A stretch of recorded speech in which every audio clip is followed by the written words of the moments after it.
Welcome to the Quantum Leap Your Business and Life podcast. My name is Bethany Londyn, and I am an energetic VC supporting CEOs and entrepreneurs in multiplying revenues and opportunities of their business through intuitive guidance and energetic healing. I am obsessed with finding and releasing blocks so that you can start receiving the guidance and opportunities that will be bringing you quantum leaps with ease. If you are looking to upgrade your business, life, spirituality, or need a perspective shift to flow, you've come to the right place. Leave it to me to pull out the juicy stories, quantum leap hacks, and how our inspiring guests have tackled obstacles and gotten into the flow to reach new heights of success. My intention is to bring clarity and massive awareness that infinite possibilities are everywhere. Your next moment could be a miraculous one. Thank you for being on this journey with me. Let's uncover their strategies, have fun, and see how we can quantum leap together. All right, today we have, I'm like one of my favorite people, one of my also clients and podcast host. I'm going to call him the King Maker. The Kingmaker, Derek Loudermilk. I'm so excited to have him on here because if anyone takes leaps and quantum leaps in their life, it is this guy. He is fearless from my outside perspective, and he can share more with us here soon. But I want to hear about you having a regular job at some point in your life. I think I was fired from all of the jobs that I actually had. So it's like proper entrepreneur backstory there. No, I was working as a laboratory technician in a microbiology lab. Wow. And I became the manager of the lab. And the very worst thing about it was that my job was the thing that I dislike the most, which is like keeping track of large amounts of paperwork, essentially. Oh, yeah. And so, but then from time to time, I would accidentally sell like $50,000 worth of, services to a client. And they never figured out, and I never figured out, that I should have a different job, which was probably like customer development, business development. Yeah. So when the recession came, the GFC 2008, so that I was laid off, and that was pretty much the writing was on the wall. I was like, okay, this is already not worth it. So entrepreneur was in my cards from then. Wait, so did you have a thought of what you wanted to do right then and there when you were laid off? Like first, it was already brewing? I went back to grad school because everybody else was going back to grad school.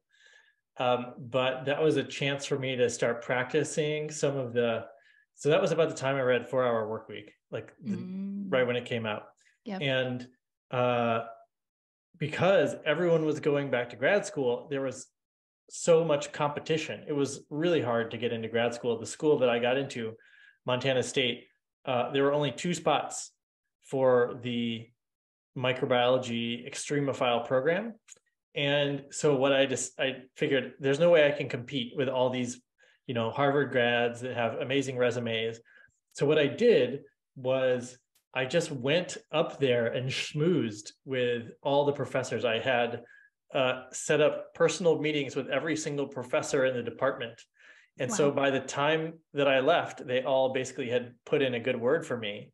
And I was the first one to be offered acceptance to the program, basically just from like talking my way into it. Wait, okay, I need to hear more. Like, what were you schmoozing them? Like, what was that process? I need to hear about your business development. It was strategic in a way, because I had arranged ahead of time to meet with them, right? And so I had read their research. I knew exactly what in science, when you're a grad student, you join a research team, essentially. Okay. So you have to basically know where you fit into the whole big picture. It's kind of like a business, because they're they've got these different pathways of investigation, and you have to say, like, I can help you with this this major grant that you're working on. So it's kind of like getting hired for a job, but a little different.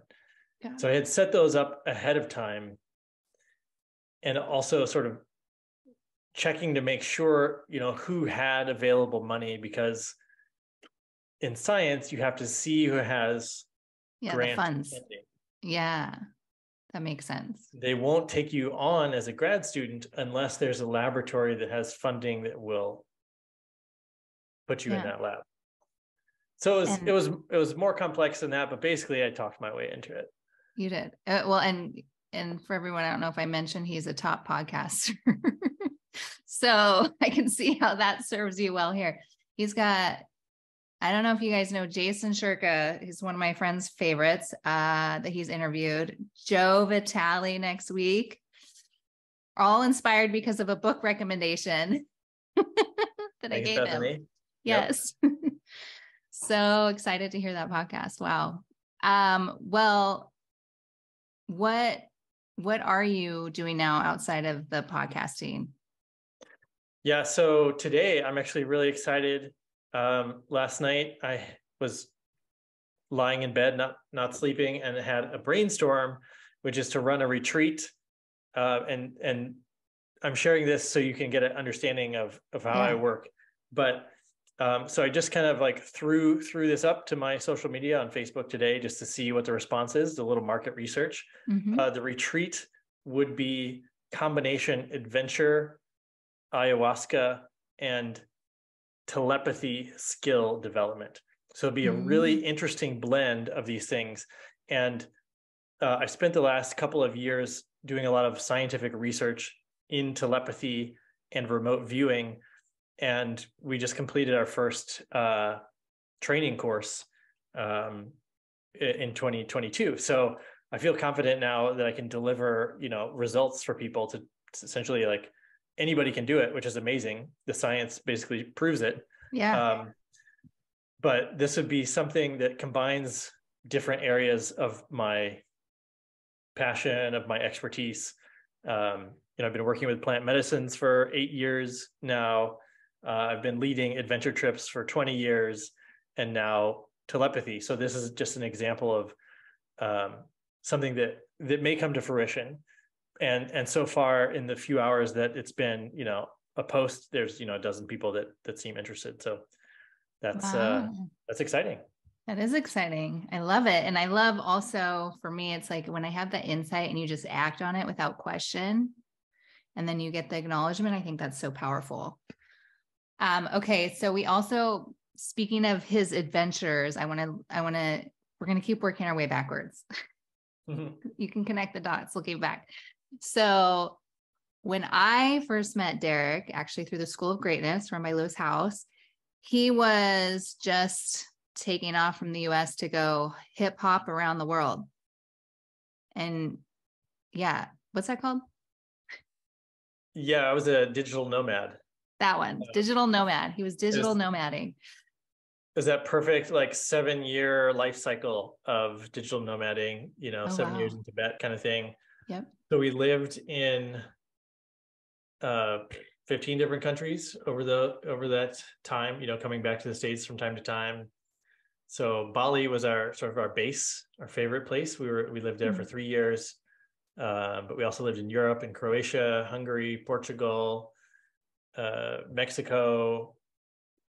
We lived, can't even remember them all right now, but so good. Well, I mean, and you were working, you were doing your thing. I mean, it's possible. Yeah. So to start off, when the whole journey started, I went to Vietnam, which is a very low cost of living. Mm-hmm. And I was a cycling coach at the time. That was essentially my first remote business, because I was a pro cyclist, and I was basically training and teaching young athletes that wanted to become pros how to do it. And so that I only needed 4 clients at $250 a month. So $1,000 a month covered all of my expenses, which what that does is it essentially gives you like an infinite runway. So I was teaching myself business for a couple of years, trying different things. That's when I started the podcast, and it's great to have that long runway to give yourself plenty of room to make mistakes at the beginning. Yeah, totally. Well, in any time. It's always good to have a little safety net basket. Yeah. And you've been doing your podcast for how long now? 7 years? 9 years, almost 9? 400 episodes. Yeah. 400 episodes. Oh, wow. So good. So good. Well, I know you have a phenomenal podcast. I've been on it twice. I have referred it to many friends to listen to. They all love it. They start listening to all of them. All right. Yeah. You went from how did it start? It was the adventures of. Yeah, it was called The Art of Adventure. The Art of Adventure. And so it was really focused on the digital nomad lifestyle, on pro athletes, or people, in the travel or online space. But then on my travels, as a lot of adventurers have this experience where they start meeting, various gurus or saints, or they go to a holy temple and something crazy magical happens. Mm-hmm. And then they're like, oh, what was that? And there's they have an awakening. So I had a lot of these pretty dramatic, mystical experiences. And so I got really curious, about, it was in that first year of my trip, really, because that's when I went to Angkor Wat, which is, been there. You've been there? Yeah. So it's associated with the sun. It's a temple that's aligned. It's a solar focused cultural religious temple. And that's when I first tried meditation. And basically the sun was like breathing into me on my first try in meditation. And everyone else was like, oh, meditation is terrible. There's like mosquitoes and sweaty in the tropics. And there's like dogs barking next door. And I was like, I don't know what you guys are talking about. It's just like the most magical. You just turn yourself into the sun, and you can like do whatever you want. And they were like, that's not what we experience. Wow. So I had a bunch of these crazy experiences. So then we're talking about the podcast. So I started investigating, because I'm a scientist, because I like to do research. So I started bringing that more into the show. And now we're at the top of charts in some countries for spiritual podcasts. Amazing. Well, and just to breathe life into the sun meditation, I see God as source and light, and as the sun, basically, if you were like within the sun. So that's pretty cool. Yeah. Okay. So because I got to coach Derek, I kind of got to learn some other stuff about him. I think this is safe to dive into your childhood. The way your dad raised you was, to me, very inspiring. What were you talking about? Like building a tree house or something in the backyard? And that's the word. Yeah, I would say my parents, whether they consciously did it or not, they were, one of the hardest things as parents, because I have 2 kids now, is when your kids say, I want to do something crazy. And your first instinct is to be like, no, that's ridiculous. Like, it's going to make a huge mess, or it'll be a huge waste of time, or whatever. And my parents were just like, yeah, that sounds great. Like, here's a bunch of, boards and nails, or one time I saw someone speed skating on an ice rink, and I was like, I want to do that. That looks fast. And they signed me up for a speed skating club, and I almost went to, I was on the national team. I almost went to the Olympics. Oh my gosh. And so it was like, or one year I got really into math. And so they were like, okay, well, we'll like put you in college math classes. And so by the time I was done with middle school, I was like halfway through a math degree, and a university math degree. So it was like, whatever they saw that I wanted to do, they were just like, yeah, we'll help you. So beautiful. I mean, and so rare, because it's like, you want to paint? No, I don't want to pick up after your mess today. Like, I feel like that is more the standard response than like, is that kind of like the Montessori schooling too? It's like you just kind of lean into wherever they want. I don't know.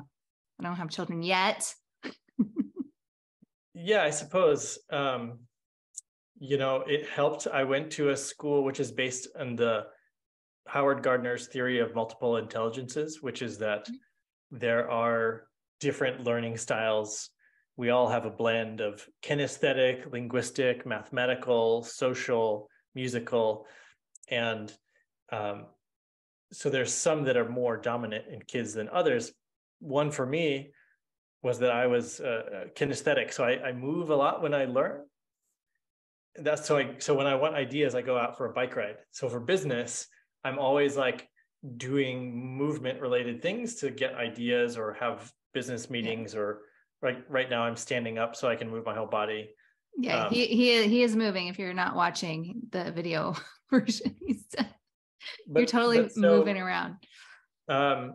The having a school like that sort of facilitates a kid getting what they need was also great for me. I had a teacher that let me wander around the classroom while she was teaching. I mean, who does that, right? Wow. So great teachers, parents also very supportive. So I was quite lucky in a lot of sense. So lucky. That's amazing. And so now, how is this supporting you? I noticed that a lot of entrepreneurs, people trying to do things, maybe people leaving their corporate job for the first time and, starting, maybe they want to be a healer, they've learned Reiki or something, or they want to do an online course and teach, dog training or whatever it might be. There's a lot of unconscious like permissions that they don't have.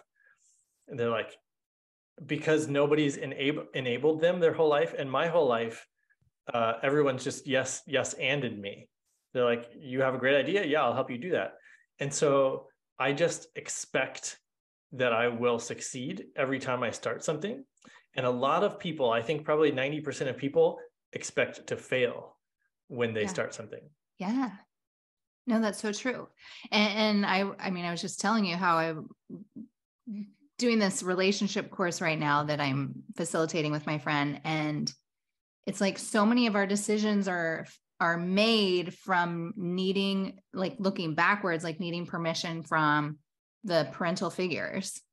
And so but it's like we need like, oh, if I'm going to go date this guy or go do this, it's like, will it be accepted by my parents? But you have it as like the positive where they're going to support everything, which is so beautiful. And so I had that foundation, which is already a great start, but then I set about training myself to intentionally go as far as I could. So I would ask for ridiculous things. I would ask for things I would never expect somebody to say yes to, like even just random things. Like I was on the Mekong River on one of these like tourist boats, and I went up and I asked if I could drive the boat, and they were like, yeah, sure, of course. Nobody ever asks.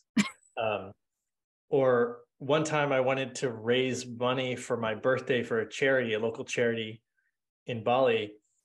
And I knew a guy that threw these like huge house parties of like 350 people. So I asked him, I said, can you throw one of these house parties for me for my birthday and give half of your profits to charity? And he was like, yeah, sounds like a great idea. And so it was the biggest birthday party I've ever had.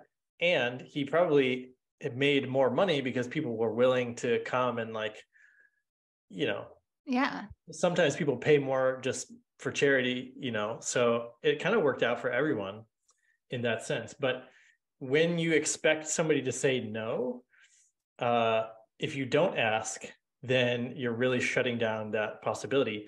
So it's one of these things, like you have to train yourself to ask, even if you don't think it's even reasonable that somebody would say yes. Yeah.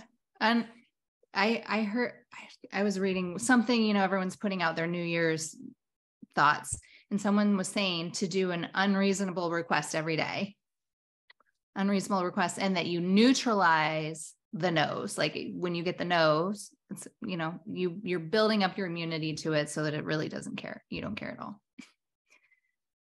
Yeah, basically giving a yes or a no the same value, because that's when you ask something, then it becomes up to the person. It's their free will that's answering you, yes or no, but it's your free will to ask. Yeah. And respond. However you respond. Yeah. Yeah. To their response. Oh my goodness. So good. Okay. So, taking this, I mean, first off, one awareness I had is that we were calling it The Art of Adventure. Your show is now called the Derek Loudermilk Show, right? Yeah, it's just my name. Okay. So it's his name now. Whatever I want to talk about. So yeah, full control. And lately it's been around 80. You said you've gotten to 87 metaphysical experiments. What would you call it? Yeah. So this is the quest, Quest. As an adventurer, I sometimes operate in a quest framework, which is a very, when you think about the hero's journey, it's actually like, I think, a fundamental part of how the universe operates, and how souls experience evolution is through the hero's journey quest style progression. So I think human stories actually have a geometric representation in the fundamental architecture of the universe. And so when you tap into that,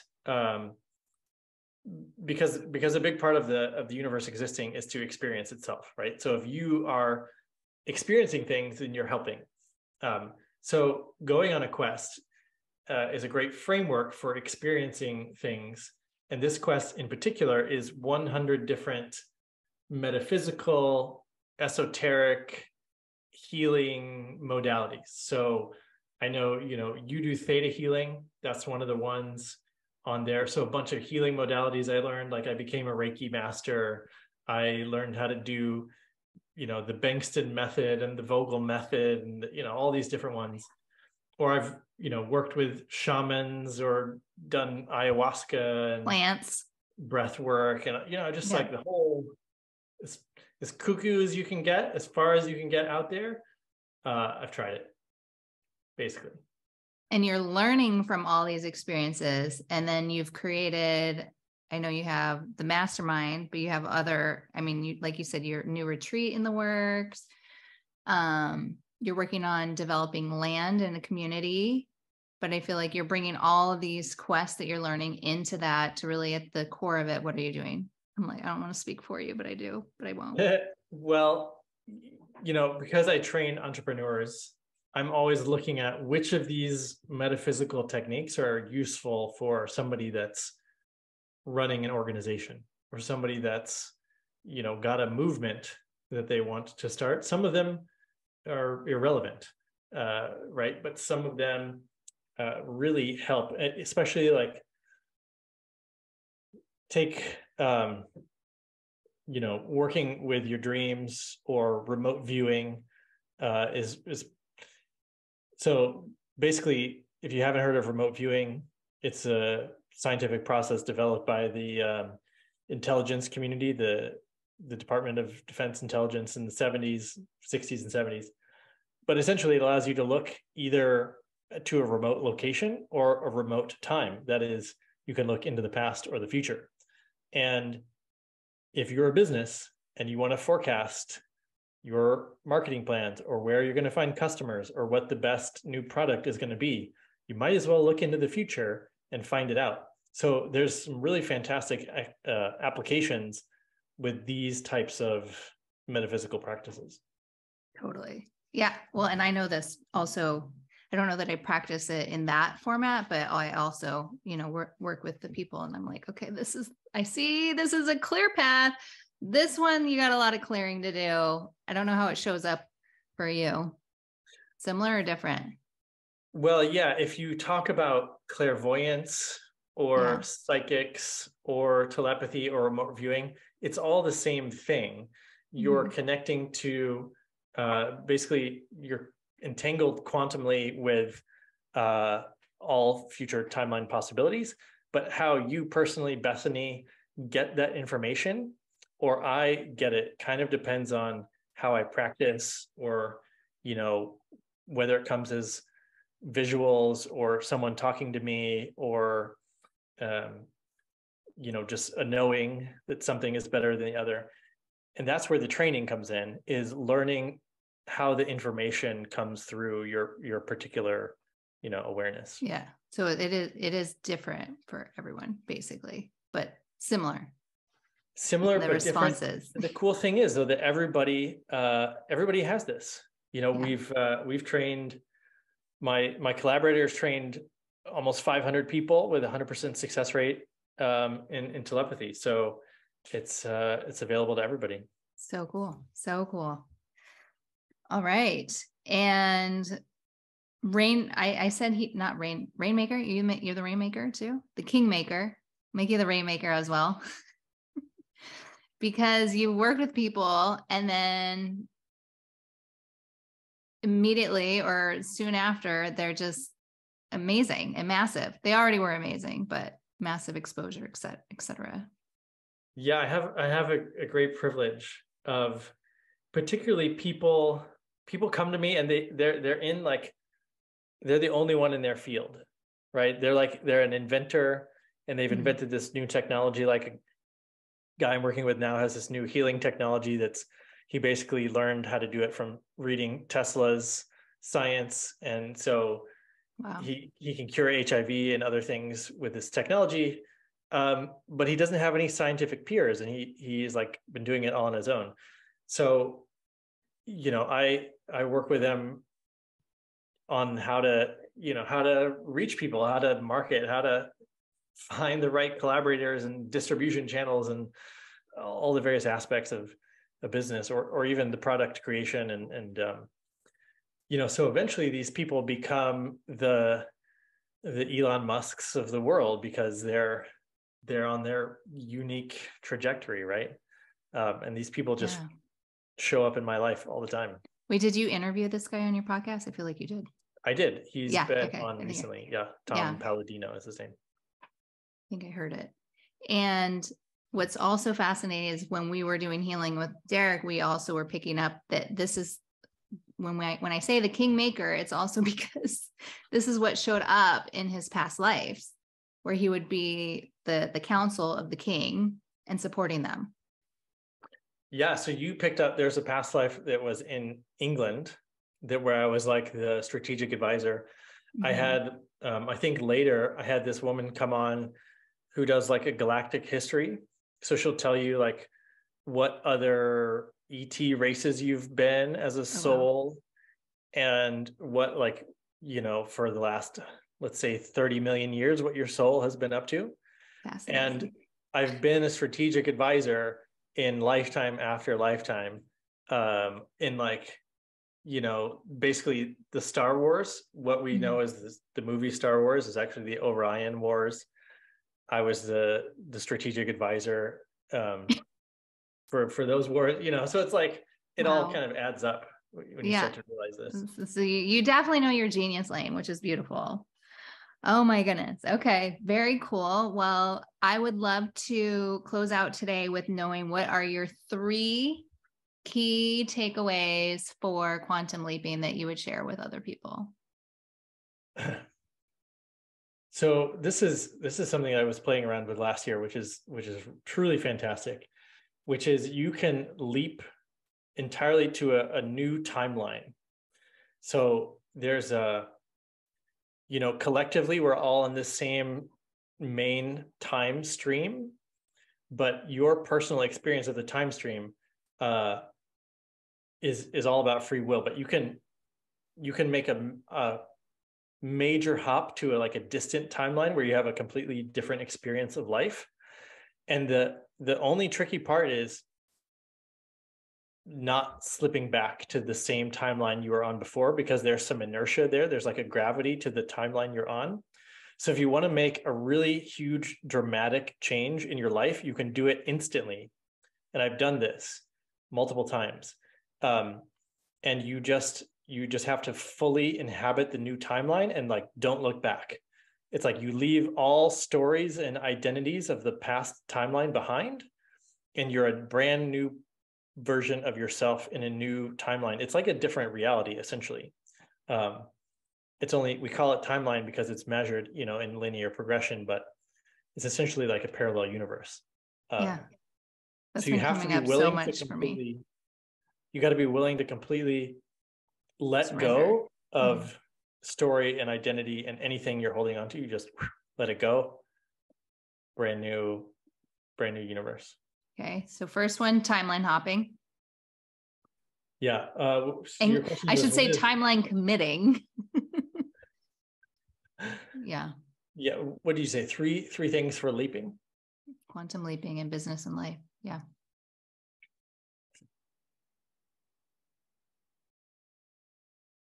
Well, we already talked about this, but you have to understand and believe whatever you want is actually possible for you. I think it's hard for some people to visualize the possibility if they don't believe. So I'm not sure if it's like visualizing the possibility before the belief. They kind of go hand in hand, they seem.